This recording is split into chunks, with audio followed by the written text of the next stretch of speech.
We're here today in Living Tomorrow in Vilvoorde, the hotspot for innovation in Belgium and beyond. And I'm joined here today by Joachim De Vos, who is CEO of Living Tomorrow and of Tomorrowlab.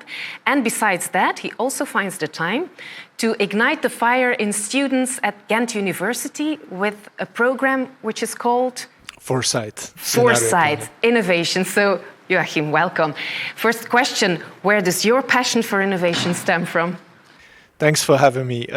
Innovation is something I think I was almost born with, because I remember when I was a young kid that I got an encyclopedia and I really knew it by heart. So everything that was in it was really interesting for me. So now you have written a book, Why Innovation Fails.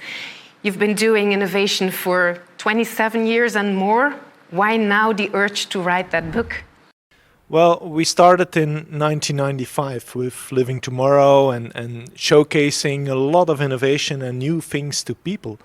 But what I saw is that the adoption of innovation in organizations is something that is really difficult. I thought, okay, it's time to write my memories and memoirs even about the things that I discovered together with companies. Yeah, and is innovation different for a large company with regard to what they can do in respect of their future than for small and medium enterprises? Because I think that small and medium enterprises think so innovation is just for the large companies, it's not for us, we're different.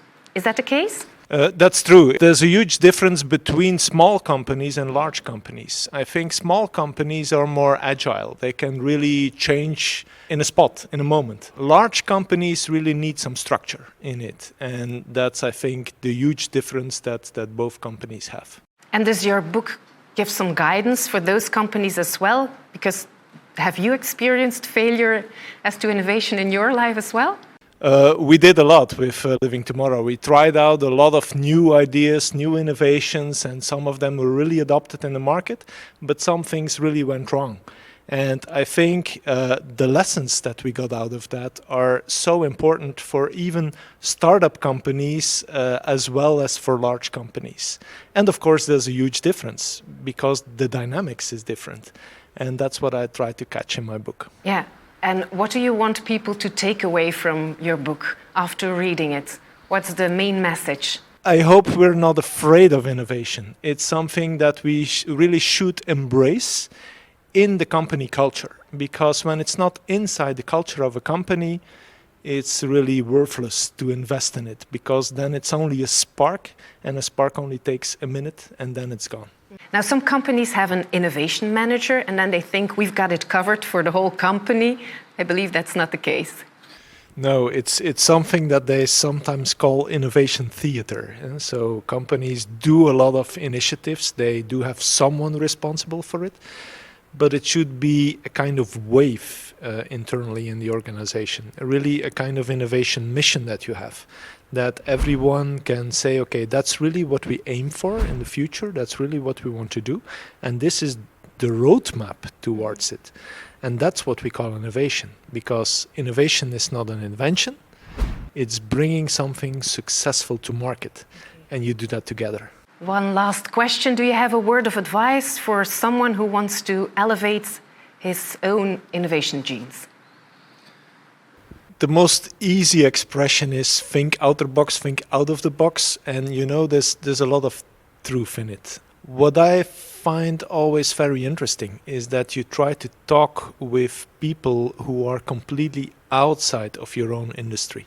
Although it's something completely different, you see a lot of similarities, a lot of things that you can learn from that, and it's always looked at from a different perspective. So in a minimum of time, you learn so much that you can adopt inside your organization. That is already the start of something new. And adopting something new, bringing it successful to market, again, that's innovation. Yeah. That's a good point, and it brings me to the point I want to make to you as well. Register for the event. BDO organizes the 14th of June here at Living Tomorrow. It's an innovation event, especially for small and medium enterprises, so tailored for you. And we'll have a keynote speech of Joachim, who will present his book. See you then. See you then.